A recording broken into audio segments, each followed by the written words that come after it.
Hola mis hermanos, amigos, Dios les bendiga compartiendo con ustedes esta cápsula bíblica más. Le damos gracias al Señor porque seguimos avanzando día tras día. Hoy tenemos nuestro cápsula 210 de la Biblia en un año y le damos gracias al Señor porque seguimos cada día aprendiendo más a través de su palabra. Seguimos con los salmos, una riqueza maravillosa en cada uno de ellos. Estamos ahorita con el libro de Nehemías, una historia impresionante sobre la misericordia y el amor de Dios con su pueblo Israel, y por supuesto el apóstol Pablo hablándonos en Corintios, primera de Corintios, a la iglesia de una manera contundente. Así es que espero que estas cápsulas estén siendo de edificación para su vida y que la siga usted compartiendo también a través de sus redes sociales para que todas aquellas personas que usted aprecia puedan conocer ese Dios maravilloso como lo hemos conocido usted y yo.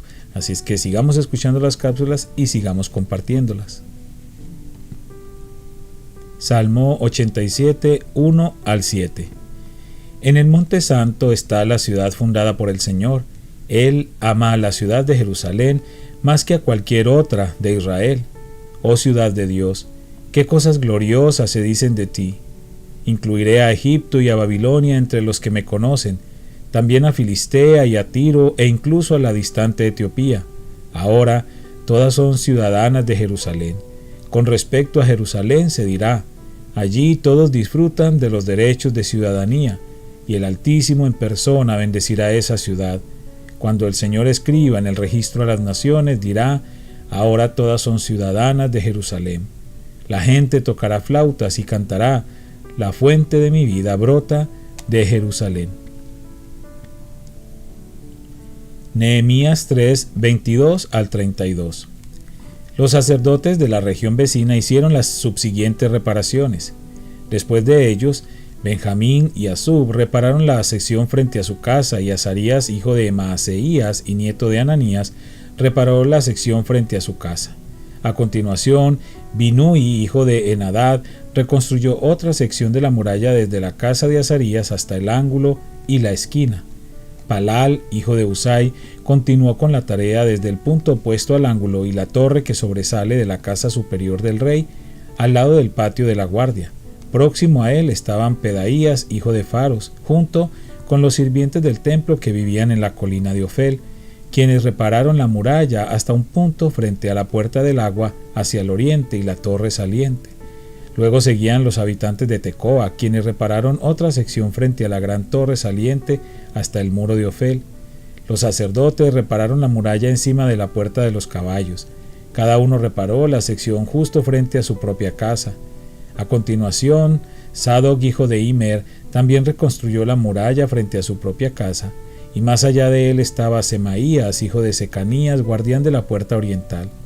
Junto a ellos, Ananías, hijo de Selemías, y Anún, el sexto hijo de Salaf, repararon otra sección, mientras Mesulam, hijo de Berequías, reconstruyó la muralla frente a donde vivía. Malquías, uno de los orfebres, reparó la muralla hasta las viviendas para los sirvientes del templo y los comerciantes, frente a la puerta de la inspección. Luego él siguió hasta la habitación de la planta alta de la esquina. Los otros orfebres y comerciantes repararon la muralla desde esa esquina hasta la puerta de las ovejas. Nehemías 4, 1 al 23. Cuando Sanbalat se enteró de que estábamos reconstruyendo la muralla, se enojó muchísimo.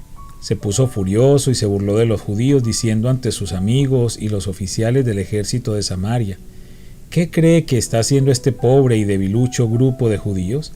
¿Acaso creen que pueden construir la muralla en un día por tan solo ofrecer unos cuantos sacrificios? ¿Realmente creen que pueden hacer algo con piedras rescatadas de un montón de escombros y para colmo piedras calcinadas? Tobías, el amonita, que estaba a su lado, comentó: esa muralla se vendría abajo si tan siquiera un zorro caminara sobre ella. Entonces oré: escúchanos, Dios nuestro, porque se burlan de nosotros. Que sus burlas recaigan sobre sus propias cabezas y que ellos mismos sean llevados cautivos a una tierra extraña. No pases por alto su culpa, no borres sus pecados, porque han provocado tu enojo delante de los que construyen la muralla. Por fin se completó la muralla alrededor de toda la ciudad hasta la mitad de su altura, porque el pueblo había trabajado con entusiasmo. Sin embargo, cuando Sanbalat, Tobías, los árabes, los amonitas y los asdodeos se enteraron de que la obra progresaba y que se estaban reparando las brechas en la muralla de Jerusalén, se enfurecieron. Todos hicieron planes para venir y luchar contra Jerusalén y causar confusión entre nosotros. Así que oramos a nuestro Dios y pusimos guardias en la ciudad día y noche para protegernos. Entonces el pueblo de Judá comenzó a quejarse. Los trabajadores se están cansando y los escombros que quedan por sacar son demasiados. Jamás podremos construir la muralla por nuestra cuenta. Mientras tanto, nuestros enemigos decían, antes de que se den cuenta de lo que está pasando, caeremos encima de ellos, los mataremos y detendremos el trabajo. Los judíos que vivían cerca de los enemigos venían y nos decían una y otra vez, llegarán de todos lados y nos atacarán. De manera que coloqué guardias armados detrás de las partes más bajas de la muralla, en los lugares más descubiertos, puse a la gente por familias para que hiciera guardia con espadas, lanzas y arcos. Luego, mientras revisaba la situación, reuní a los nobles y a los demás del pueblo y les dije, no le tengan miedo al enemigo, recuerden al Señor quien es grande y glorioso y luchen por sus hermanos, sus hijos, sus hijas, sus esposas y sus casas. Cuando nuestros enemigos se enteraron de que conocíamos sus planes y que Dios mismo los había frustrado, todos volvimos a nuestro trabajo en la muralla. Sin embargo, de ahí en adelante solo la mitad de los hombres trabajaba, mientras que la otra mitad hacía guardia con lanzas, escudos, arcos y cotas de malla. Los líderes se colocaron detrás del pueblo de Judá, que edificaba la muralla. Los obreros seguían con el trabajo, sosteniendo con una mano la carga y con la otra un arma. Todos los que construían tenían una espada asegurada en su costado. El que tocaba la trompeta quedó conmigo para tocar al arma. Entonces les expliqué a los nobles, a los oficiales y a todo el pueblo lo siguiente. La obra es muy extensa y nos encontramos muy separados unos de otros a lo largo de la muralla. Cuando oigan el sonido de la trompeta, corran hacia el lugar donde ésta suene. Entonces nuestro Dios peleará por nosotros. Trabajábamos desde temprano hasta tarde, desde la salida hasta la puesta del sol, y la mitad de los hombres estaba siempre de guardia. También les dije a todos los que vivían fuera de las murallas que se quedaran en Jerusalén. De esa manera ellos y sus sirvientes podían colaborar con los turnos de guardia de noche y trabajar durante el día. Durante ese tiempo ninguno de nosotros, ni yo, ni mis parientes, ni mis sirvientes, ni los guardias que estaban conmigo, nos quitamos la ropa. En todo momento portábamos nuestras armas, incluso cuando íbamos por agua. Nehemías 5, 1-19. En esos días, algunos de los hombres y sus esposas elevaron una protesta contra sus hermanos judíos. Decían, nuestras familias son tan numerosas que necesitamos más comida para sobrevivir. Otros decían, hemos hipotecado nuestros campos, viñedos y casas para conseguir comida durante el hambre. Otros más decían, para poder pagar los impuestos tuvimos que pedir dinero prestado, dando nuestros campos y viñedos como garantía. Pertenecemos a la misma familia de los que son ricos, y nuestros hijos son iguales a los de ellos. Sin embargo, tenemos que vender nuestros hijos como esclavos solo para conseguir lo necesario para vivir. Ya hemos vendido a algunas de nuestras hijas y no hay nada que podamos hacer, porque nuestros campos y viñedos ya están hipotecados a otros. Cuando oí sus quejas me enojé muchísimo. Después de pensarlo bien, denuncié a esos nobles y a los funcionarios y les dije, ustedes perjudican a sus propios parientes al cobrar intereses cuando les piden dinero prestado. Entonces convoqué a una reunión pública para tratar el problema. En la reunión les dije, estamos haciendo todo lo posible para rescatar a nuestros parientes judíos que han tenido que venderse a extranjeros paganos, pero ahora son ustedes los que los someten a esclavitud. ¿Cuántas veces tendremos que redimirlos? Ellos no tenían nada que argumentar en su defensa. Entonces insistí, no está bien lo que ustedes hacen. ¿Acaso no deberían andar en el temor de nuestro Dios para evitar que nos pongan en ridículo las naciones enemigas? Yo mismo, al igual que mis hermanos y mis trabajadores, he estado prestando dinero y grano al pueblo, pero ahora dejemos de cobrarles intereses. Devuélvanles hoy mismo sus campos y viñedos, sus olivares y sus casas. Además, devuelvan los intereses que cobraron cuando prestaron dinero, grano, vino nuevo y aceite de oliva. Ellos entonces respondieron, devolveremos todo y no le exigiremos nada al pueblo. Haremos como tú dices. Luego llamé a los sacerdotes e hice que los nobles y los funcionarios juraran que cumplirían su promesa. Sacudí los dobleces de mi manto y les dije: si no cumplen su promesa, que así los sacuda Dios de sus casas y de sus propiedades. Entonces toda la asamblea respondió: amén. Todos alabaron al Señor y cumplieron con lo prometido. Durante los 12 años en los que fui gobernador de Judá, desde el año 20 hasta el año 32 del reinado del rey Artajerjes, ni yo ni mis funcionarios reclamamos la ración de comida que nos correspondía. Los gobernadores anteriores, por contraste, impusieron pesadas cargas al pueblo, al exigir una ración diaria de comida y vino, además de 40 piezas de plata. Hasta sus ayudantes se aprovechaban del pueblo. Sin embargo, como yo temía a Dios, no actué de esa manera. También me dediqué a trabajar en la muralla y me negué a adquirir tierras. Además, exigí a todos mis sirvientes que dedicaran tiempo a trabajar en la muralla.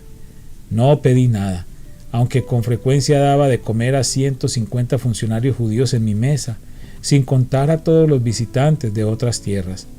Las provisiones que yo pagaba todos los días incluían un buey, 6 ovejas o cabras selectas y una gran cantidad de carne de ave.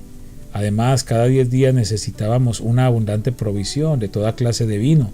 Sin embargo, rehusé exigir la ración que me correspondía como gobernador, porque el pueblo ya tenía una carga pesada. Oh Dios mío, acuérdate de todo lo que he hecho por este pueblo y bendíceme.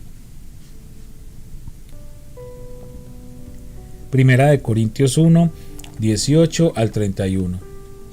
El mensaje de la cruz es una ridiculez para los que van rumbo a la destrucción, pero nosotros que vamos en camino a la salvación, sabemos que es el poder mismo de Dios.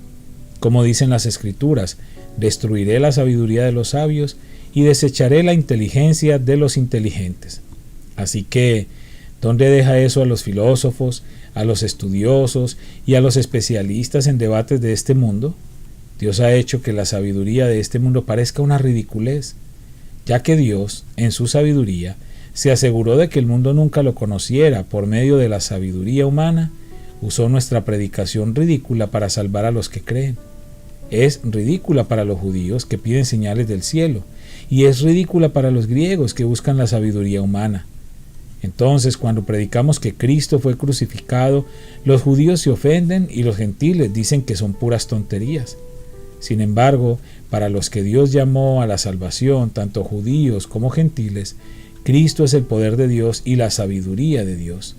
Ese plan ridículo de Dios es más sabio que el más sabio de los planes humanos, y la debilidad de Dios es más fuerte que la mayor fuerza humana.